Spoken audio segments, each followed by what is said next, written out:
A very good morning to all of you. Namaste. My name is Shruti Mishra. I'm assistant professor at Jyoti Vidyapeeth Women's University, Jaipur. I'm going to take up the subject that is human resource management, and today we're going to study the quality of work life. So we'll start with what we understand by quality of work life. Quality of relationship, basically the employee and the total working environment, a process by which an organization responds to an employee need. It varies from industry to industry. So in some industry there can be a good quality of work life. In some of the industry there will not be a good quality of work life. So that depends on industry to industry. So what are the objectives of quality of work life? To create a positive attitude towards the organization and towards the work whatever the employees are doing. Second point is to increase the productivity.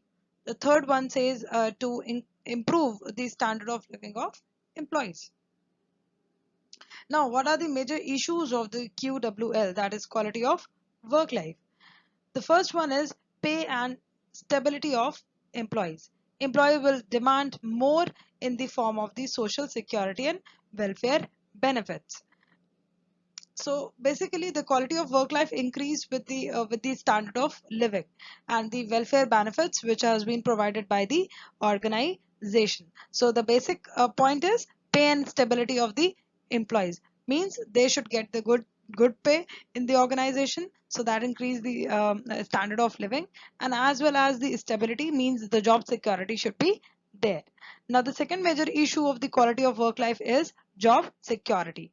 So job security means should not have a fear of losing the job. They should not have a fear of losing the job, means they should feel that they are the part of the organization.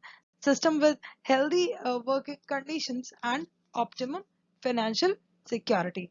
There should be a healthy working conditions in the organization. So they should feel that they are the part of the organization, and organization should feel that the employees are not just the employees, they are the assets of the organization.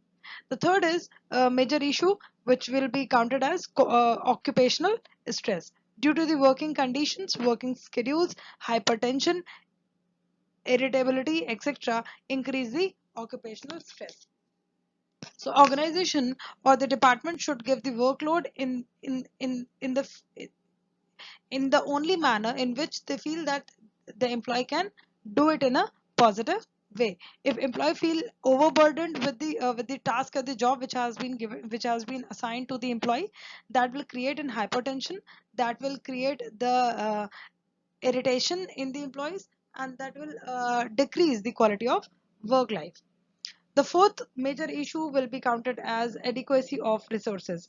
There should be a proper adequacy of resources. All resources which has been which are work related to the employee and which give the mental peace and mental stability to the employee should be proper in the proper should be given in the proper amount, or should be very adequate in the manner that they should not feel to the dissatisfaction. So this is the basic introduction about the quality of work life, and in next session we're going to discuss the strategies of the improvement of quality of work life. So I hope you like this session, and you have learned a lot with this session. The, so this session is powered by Digital Vision 2.0, Jyoti Vidyapeeth, Women's University, Jaipur. If you have any query related to this particular video, please do let me know in the comment while commenting below. Thank you so much, students. Have a great day. Stay safe.